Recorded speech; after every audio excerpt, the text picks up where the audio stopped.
نحمده ونصلي على رسوله الكريم اما بعد فاعوذ بالله من الشيطان الرجيم بسم الله الرحمن الرحيم رب اشرح لي صدري ويسر لي امري واحلل عقدة من لساني يفقهوا قولي۔ عشاء کا وقت شفق غائب ہونے سے لے کر نصف رات تک، شفق غائب ہونے سے لے کر نصف رات تک صحابہ رضی اللہ عنہم عشاء کی نماز شفق غائب ہونے کے بعد رات کی پہلی تہائی تک پڑھ لیتے تھے، یعنی 10 بجے تک۔ 5 بجے اگر سورج غروب ہو تو پہلی تہائی کب ہو جائے گی؟ 10 بجے تک، دوسری پھر 2 بجے تک، اور عشاء کی نماز کا وقت رات کے پہلے نصف تک ہے۔ یہ صحیح مسلم کی روایت ہے۔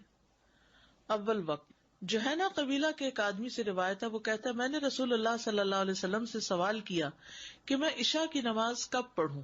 آپ نے فرمایا نماز عشاء اس وقت ادا کر جب رات پوری وادی کے پیٹ کو بھر دے، یعنی جب پوری وادی پہ اندھیرا چھا جائے۔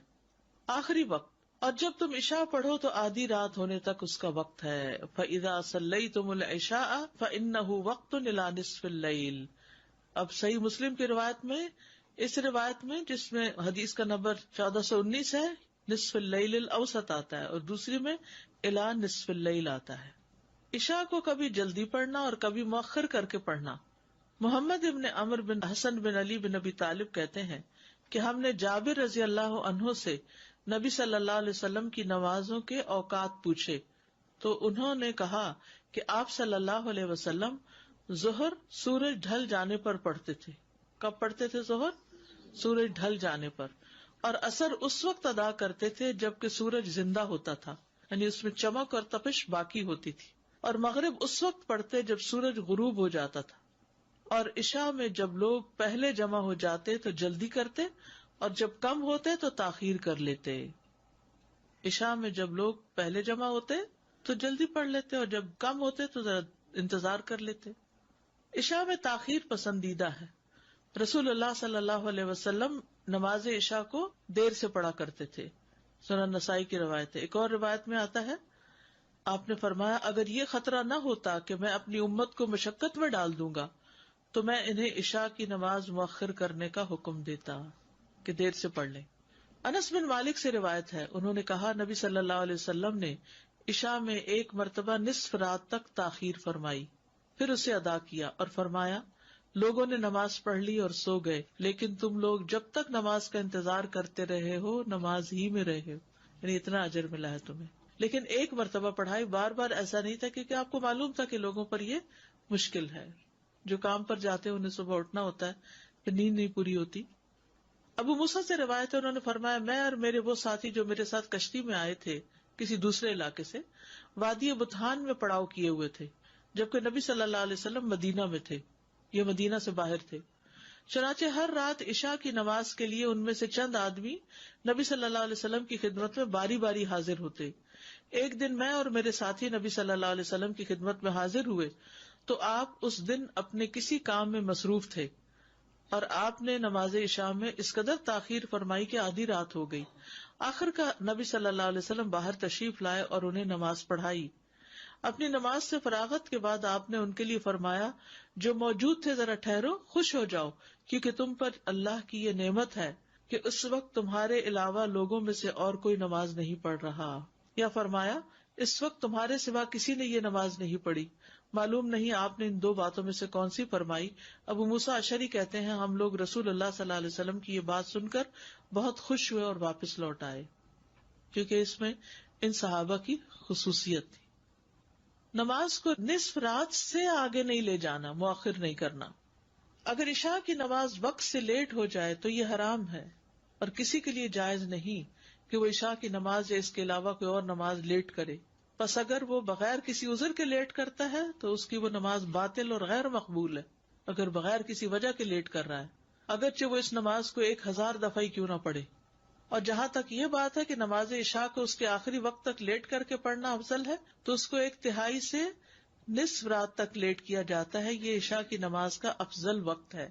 اس کو نصف سے لیٹ کرنا حرام ہے، کیونکہ عشاء کی نماز کا آخری وقت آدھی رات تک ہے۔ بس بعض لوگ کیا کرتے ہیں تہجد کے وقت عشاء کے فرض بھی پڑھ رہے ہوتے ہیں کہ ابھی تو فجر تک وقت ہے، فجر تک نہیں ہے، کب تک ہے؟ آدھی رات تک۔ عشاء سے پہلے سونے اور بعد میں باتیں کرنے کی ممانعت۔ ابو برزہ رضی اللہ عنہ سے روایت ہے کہ رسول اللہ صلی اللہ علیہ وسلم عشاء سے پہلے سونے اور اس کے بعد گفتگو کرنے کو ناپسند فرماتے تھے۔ شفق غائب ہونے کی جو بات ہے، شفق احمر یا شفق ابیض؟ اسود کو ہی دیکھیں گے کہ جب ڈیلے ہو جائے، یعنی وہ وقت جب شروع ہوتا ہے جب ہر چیز سیاہ ہو جاتی، آتما ڈارکنیس آ گئی، کچھ بھی شفق کا باقی نہیں رہا۔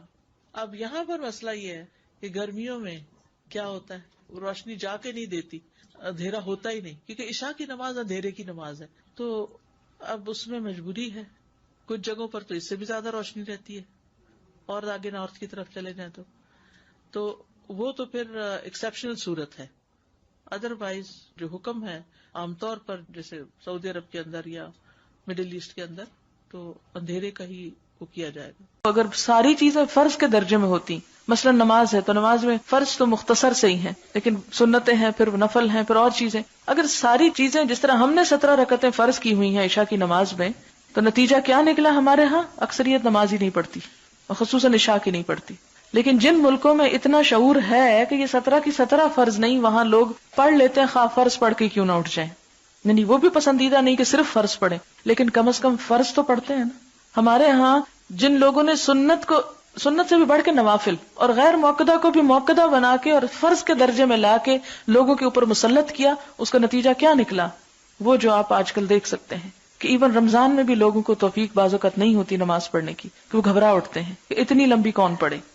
تو حقیقت یہ ہے کہ جب آپ نوافل اور سنتوں کو فرض کے درجے میں مستقل طور پر لے آتے ہیں، یعنی وقتی طور پر کسی ڈسپلن یا کسی اس کے لیے تو اور بات ہے، لیکن مستقل طور پر لے آتے ہیں تو لوگوں کے حق میں جرم کرتے ہیں، ان کو گناہگار کرتے ہیں، اور اگر ریئیکشن زیادہ ہو تو وہ فرض بھی چھوڑ جائیں گے۔ اور ایسی سختی، اسی لیے وہ میں بار بار ایک جملہ دہراتی ہوں کہ ہمیں حرام کو حلال کرنے کا جس طرح اختیار نہیں، اسی طرح حلال کو بھی حرام نہیں کرنا چاہیے۔ اور جو چیزیں ہمیں رخصت دی گئی ہیں، آپ صلی اللہ علیہ وسلم نے کیا فرمایا کہ اللہ تعالیٰ کو جس طرح یہ بات پسند ہے کہ اس کی پابندیوں کو قبول کیا جائے، اسی طرح یہ بات بھی پسند ہے کہ اس کی رخصتوں کو بھی قبول کیا جائے۔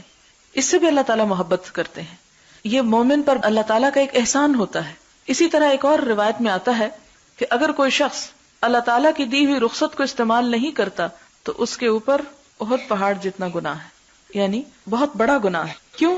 کیا ہے، رخصت ہی تو نہیں لی، کیا فرق پڑتا ہے؟ ہاں، جب آپ اس کو نبھا نہیں سکیں گے تو پھر نتیجہ کیا ہوگا؟ آپ فرض سے بھی جائیں گے، اور جب فرض قضا کریں گے تو آپ کے اوپر لازماً پھر گناہ لدے گا۔ اس لیے دین کے معاملے میں اس فرق کو مد نظر رکھنا انتہائی ضروری ہے۔ سبحانک اللہم و بحمدک، اشہد